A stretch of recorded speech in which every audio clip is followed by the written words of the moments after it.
Hello everybody, welcome back to Tom Reads Things. My name is Tom.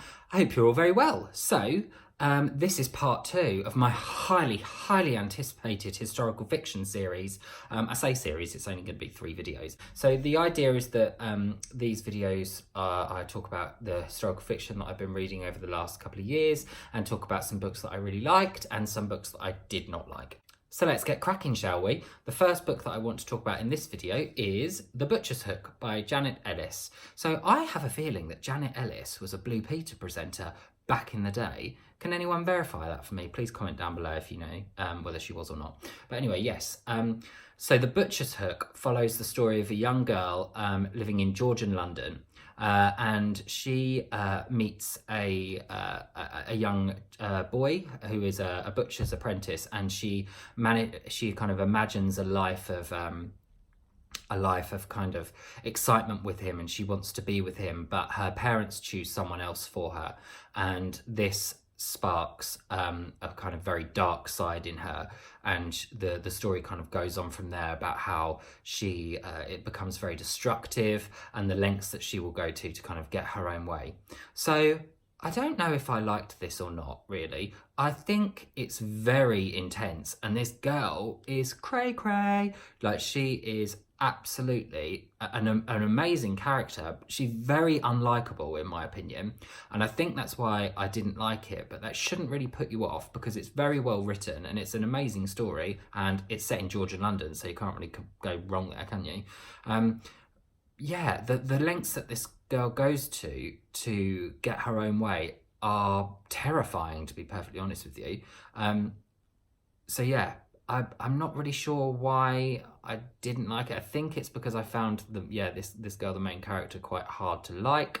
But yes, don't let this put you off.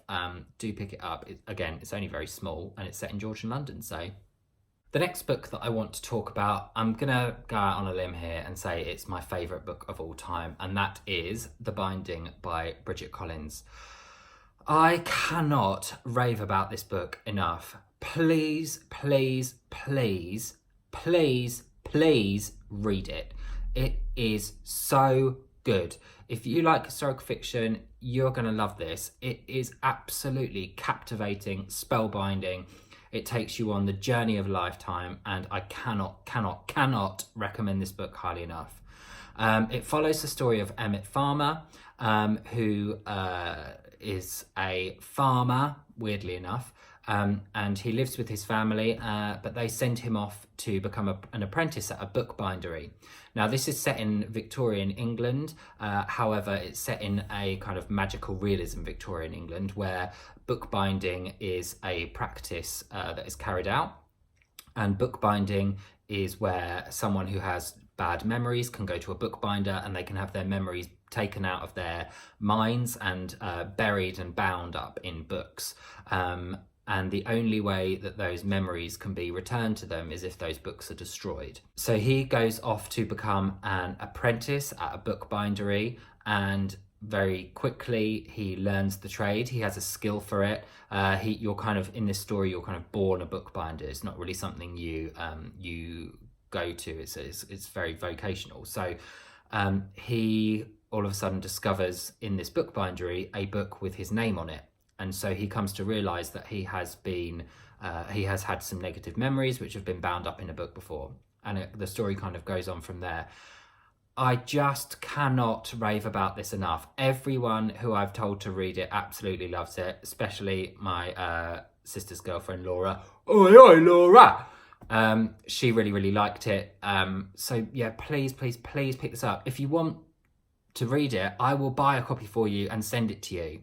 Like, legit, that's how much I want people to read this. Pick it up, read it. It's not getting enough exposure on BookTube, and it's making me very upset. Just read it, please, thank you. So the next book that I want to talk about, I absolutely loved as well, and that is The Black Death by John Hatcher. So this is set in England in 1345 to 1350, and it follows the story of a village in crisis as they face the Black Death, which is coming to their village imminently from the southern shores of the UK.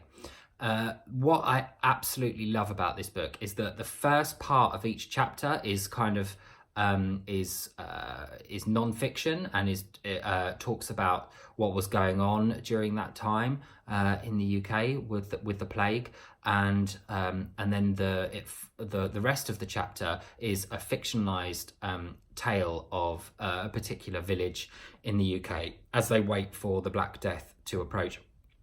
Now, I absolutely adored this. It was really the book that got me into reading 2 years ago.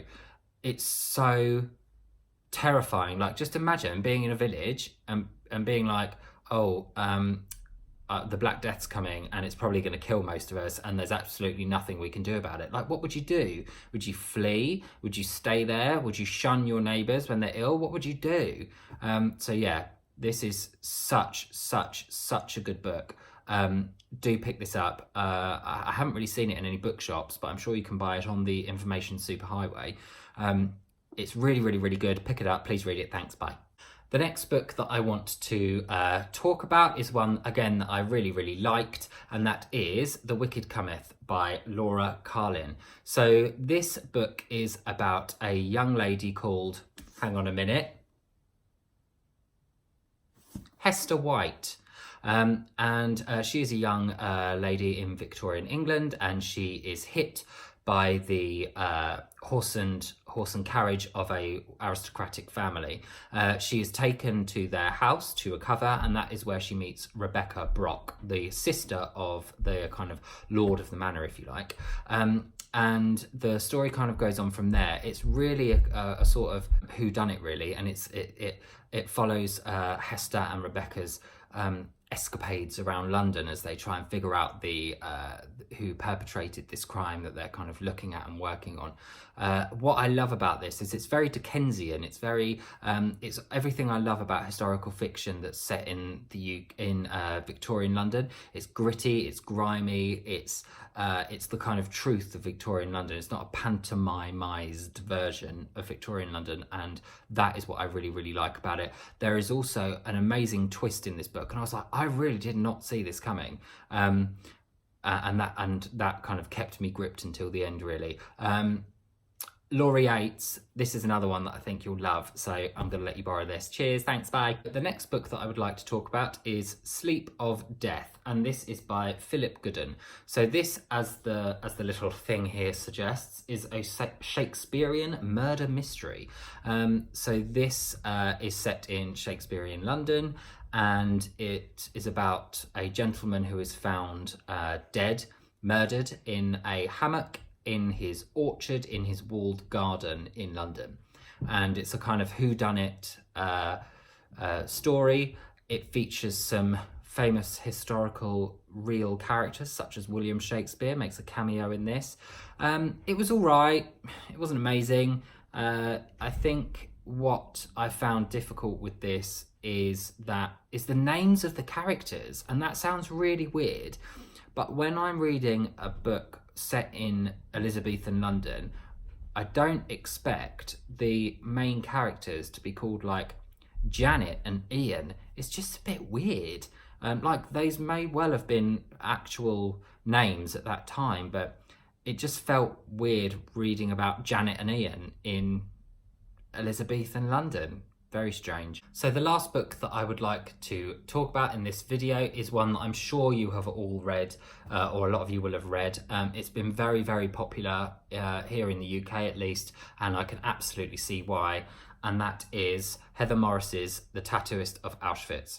So this book follows the story of Leil Sokolov, who was who was taken to Auschwitz during the Second World War.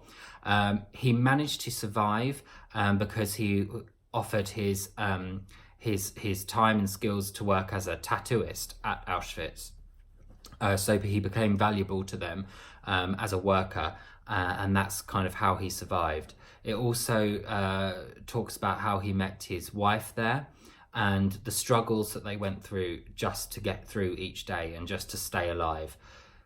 This is an incredibly powerful true story, and just makes you realise what people went through all those years ago just to stay alive. These people had done nothing wrong.